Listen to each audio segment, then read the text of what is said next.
गुमशुदा रास्ता।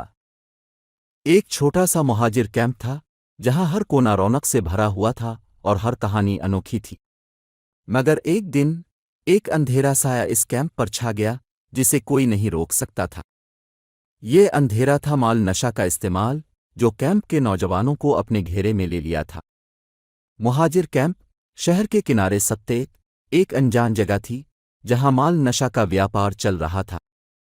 यहाँ के नौजवान, जो कभी सपने देखने की जगह अब सिर्फ अपने आप को ढूंढते थे, जो उन्हें माल नशा की दुनिया में खोया कर देती थी। एक दिन एक नौजवान हसन मुहाजिर कैंप की राहों में खोया हुआ था। उसका दिल और दिमाग माल नशा के नशों में डूबा हुआ था। उसने अपने सपनों को भूलकर सिर्फ एक ही मकसद बनाया, नशा करना।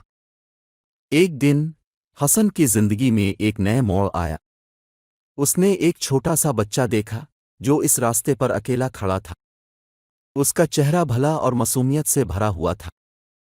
इसके दोस्त इसे समझाने की कोशिश करते रहे, लेकिन वो उनकी बातों को नज़रअंदाज करता था।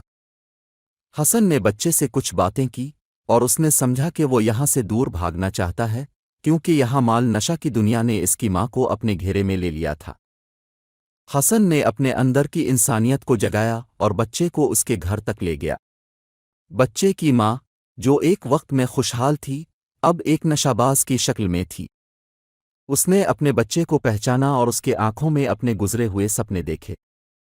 उसने फिर से अपने बच्चे के लिए लड़ने की ठान ली।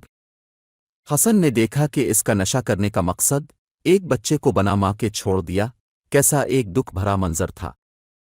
उसने समझा कि इसका जीवन किसी नशे में डूबने से ज्यादा एक इंसानियत भरा मकसद के लिए जरूरी है। और अगर हम अपने जीवन में किसी की मदद कर सकते हैं तो हमें जरूरी है कि हम वो करें, क्योंकि एक छोटी सी मदद भी किसी की जिंदगी बदल सकती है।